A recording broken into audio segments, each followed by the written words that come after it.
अरे ते तुझे पप्पा मला ऐकवत होते. मी देव टूर्स कडे आलो त्याचं कारण तुम्ही नाही, आऊ आणि रजनीने दिलेलं प्रेझेंटेशन. आणि हे सगळं ते बोलत असताना मला आज पहिल्यांदा त्यांचा राग नाही आला. मी हसत होतो. मी त्यांना म्हणालो, मिस्टर दाभोळकर तुम्ही परत आलात हे महत्वाचं.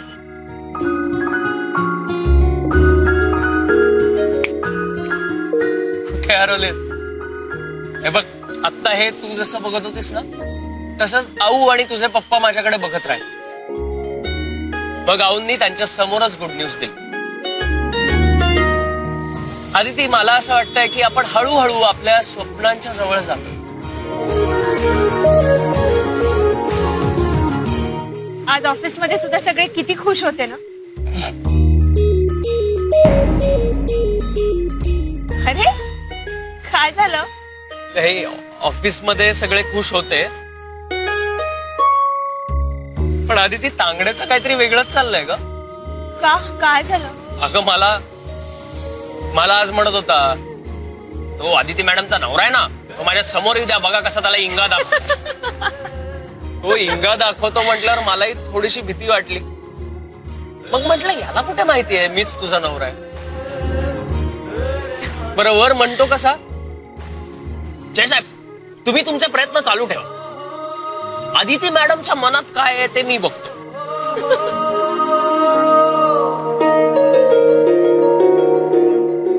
खरंच कधी कधी कोडं पडतं.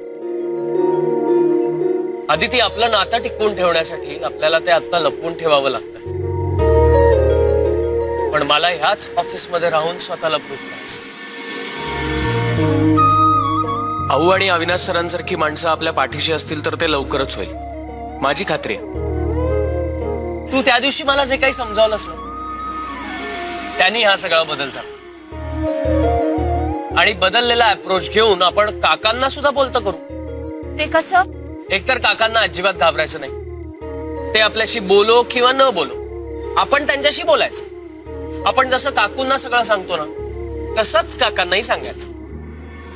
बघ, हा फॉर्म्युला वर्क होतो की नाही बघ. काका आपल्याशी बोलणार. खरंच कितीतरी दिवसांनी मला हा असा हसरा जय दिसतोय. Credit goes to you Aditi madam.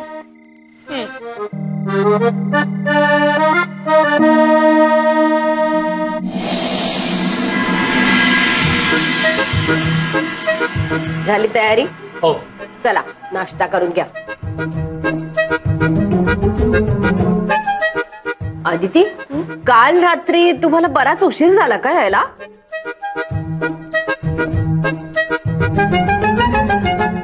नाही म्हणजे माझा प्रश्न नाहीये, पण आपलं सहजच विचारलं. म्हणजे ऑफिस मध्ये सगळं ठीक आहे ना? काकू, सगळं व्यवस्थित आहे. कामाचा व्याप थोडा वाढलाय.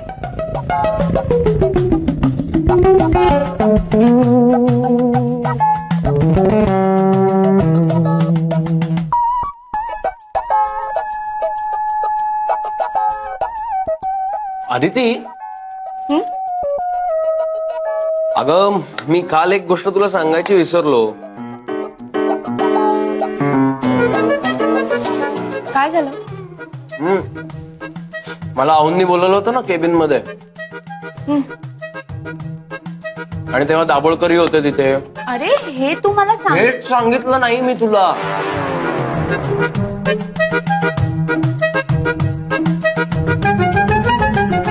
सांगायचं राहून गेलो, विसरलो.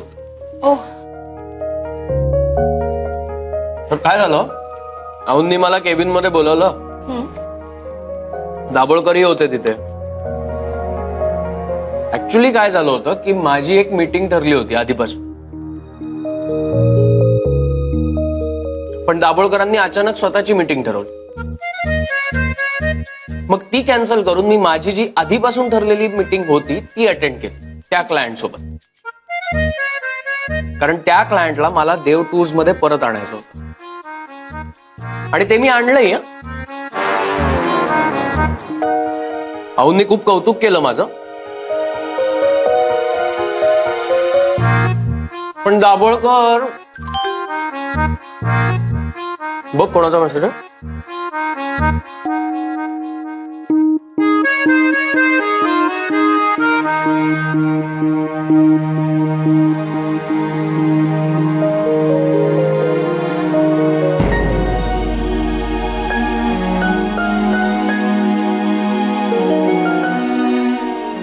जय, नवरे काकांचा मेसेज आहे. काय झालं? आज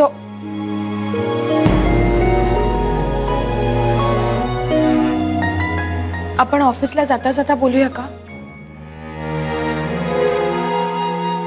उशीर झालाय खूप. ठीक आहे, संपव पटकन.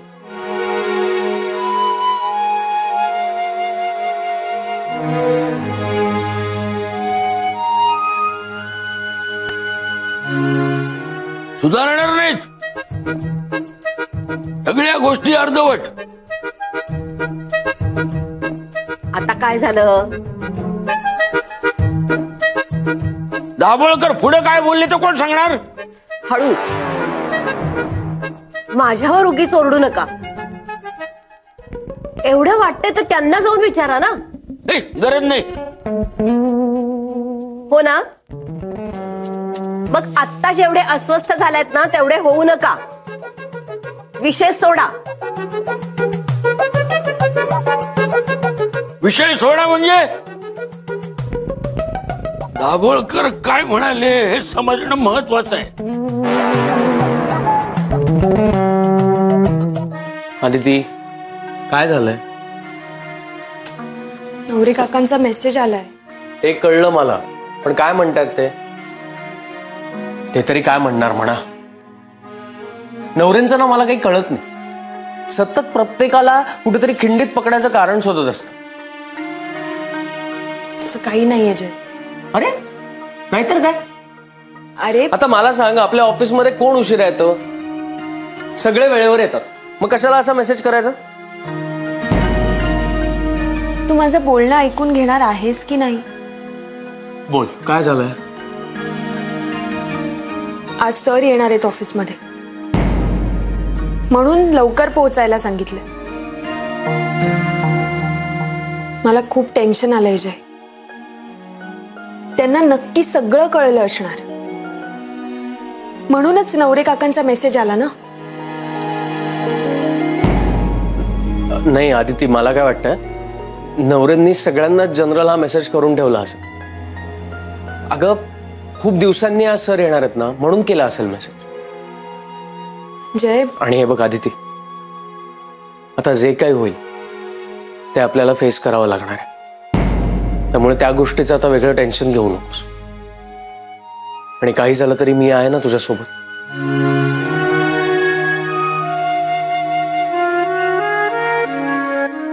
निघूया.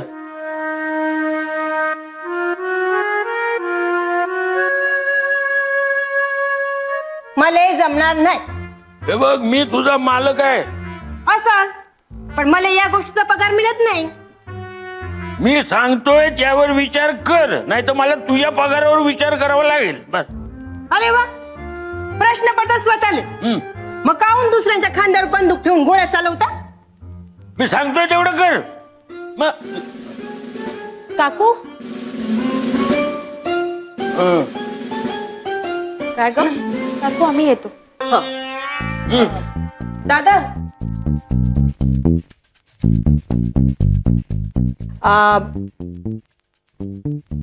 मला तुम्हाला विचारायचं होतं. जमतंय जमतंय.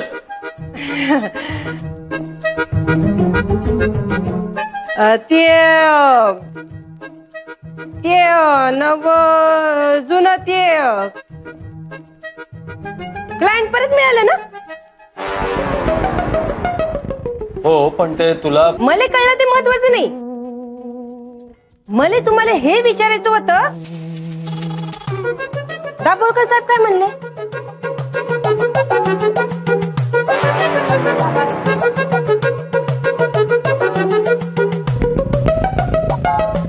मग दाभोळकर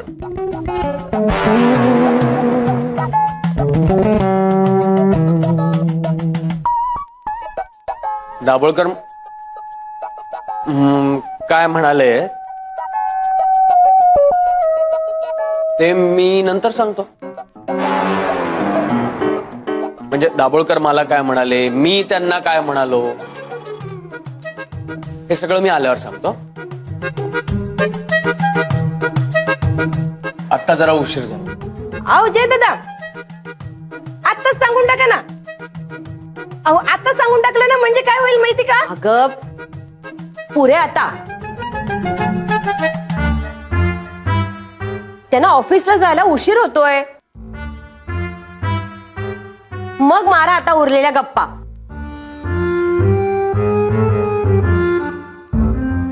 निघा रे तुम्ही. हो येतो काकू.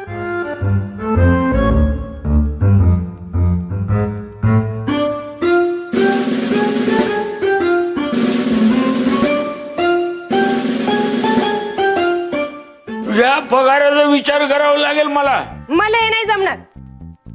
आता त्यांना घाई होती त्याला मी काय करू? हं? तुला नसते ना कामाची घाई. जा काम कर.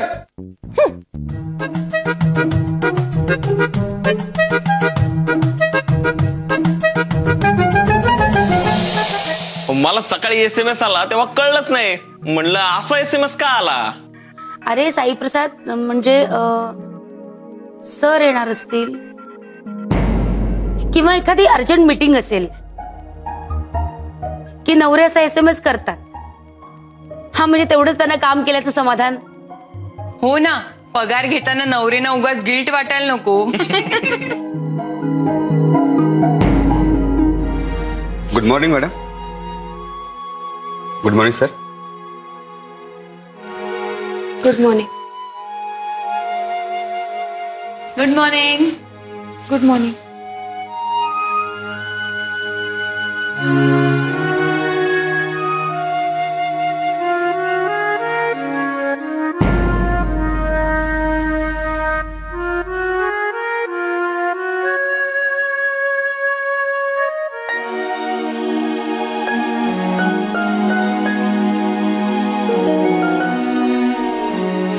आदिती,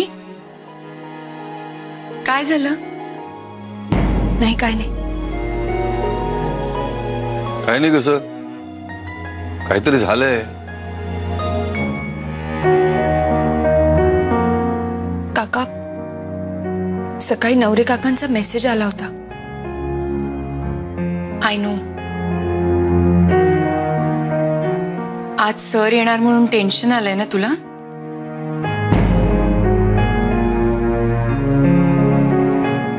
काही कळत नाहीये पुढे काय होणार आहे आता.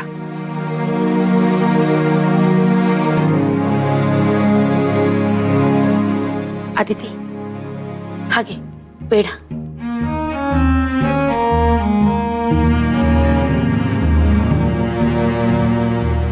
काळजी करू नकोस, सगळं ठीक होईल. तो आहे ना, तो घेईल सगळं सांभाळून. हा, आणि हे बघ, असंही तू कुठला गुन्हा केलेला नाहीयेस. परिस्थितीने तुला ते करायला भाग पाडलंय.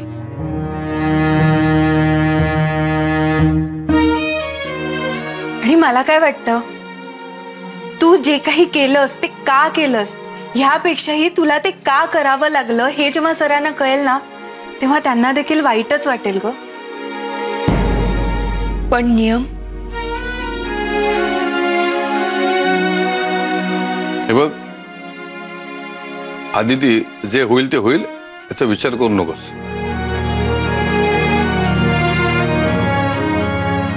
अदिती मॅडम, मला वाटतंय अरविंद काका बरोबर बोलतात. आणि मी एक सांगू का, आता रजनी मॅडम असते तर तुम्हाला टेन्शन येणं साहजिक आहे, पण आज त्या पण नाहीत ना.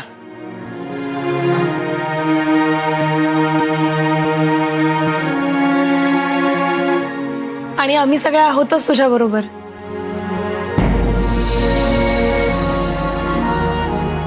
आणि सगळ्यात विशेष म्हणजे आई साहेब आहेत, त्याही बोलतील सरांशी. तुमचे परिसंवाद संपलेले असतील तर जरा कामाला लागा.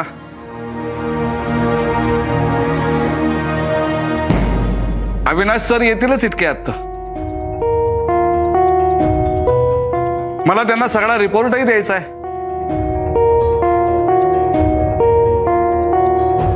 सगळा रिपोर्ट म्हणजे? सगळं म्हणजे सगळंच. म्हणजे त्यांच्या गैरहजेरीत काय काय झालं ते सगळं सांगायला नको? काय सांगायचं मला नवरे?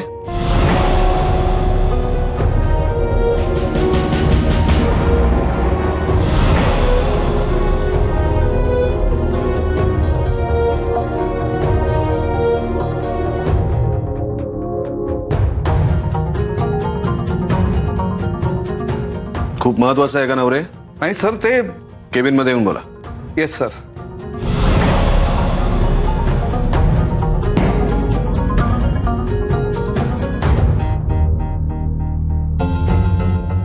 मी जावळकर, तुमच्याशी मला महत्वाचं बोलायचं. केबिन मध्ये या.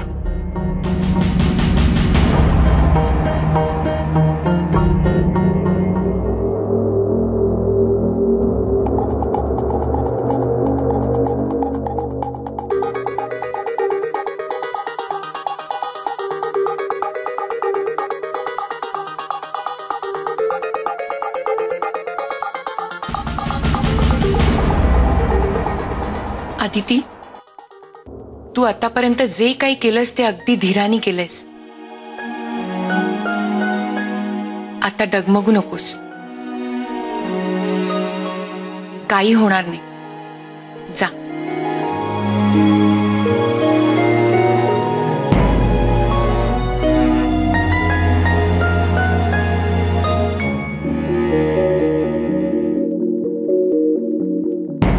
ठीक आहे, मी मिस दाभोळकरांशी बोलून घेतो. May I come in? Yes, come in.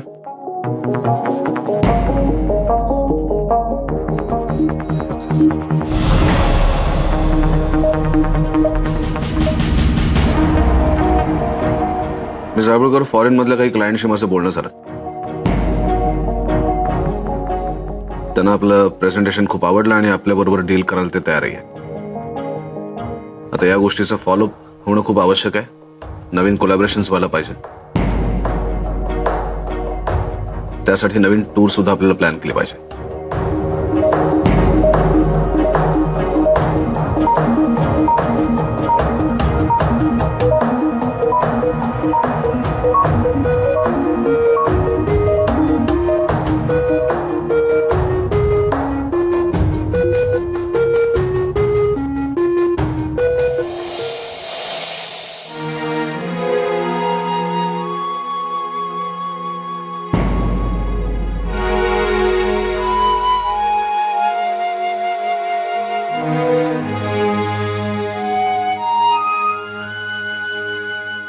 मला वाटतं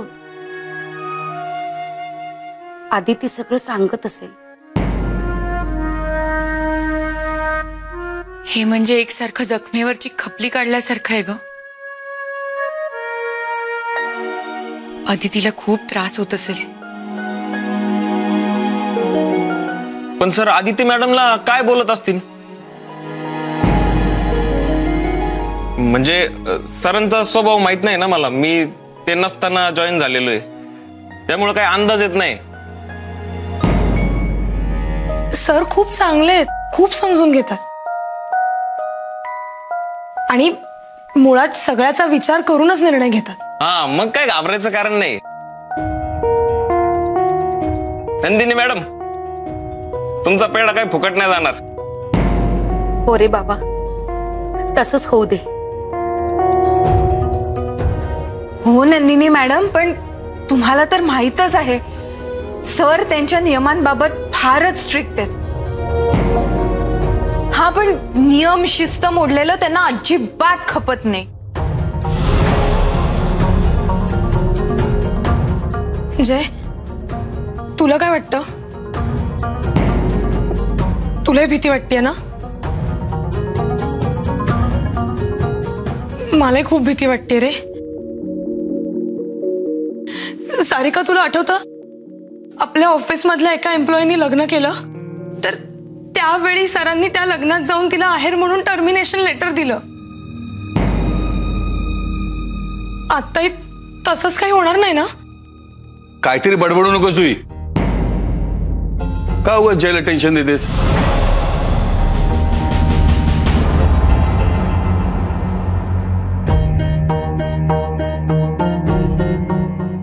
आधीच सगळ्यांना टेन्शन आहे.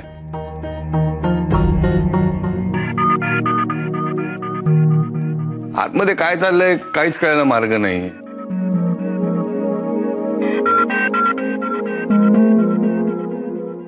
अरे तांगडे, ऐक ना, काय चाललंय रे आतमध्ये? सर काय म्हणाले? मला कसं कळणार ना मॅडम? अरे पण सरांना कॉफी वगैरे द्यायला गेला असशीलच ना? सरांनी काहीच नाही मागवलं अजून. देवा, परमेश्वरा, हा सगळं ठीक होऊ दे रे बाबा. म्हणजे त्या पोरीची खरंच काही चूक नाहीये, आणि जी चूक तिनं केलीच नाही त्याची शिक्षा तिला देऊ नकोस, एवढंच मागणं आहे तुझ्यापाशी. परमेश्वरा.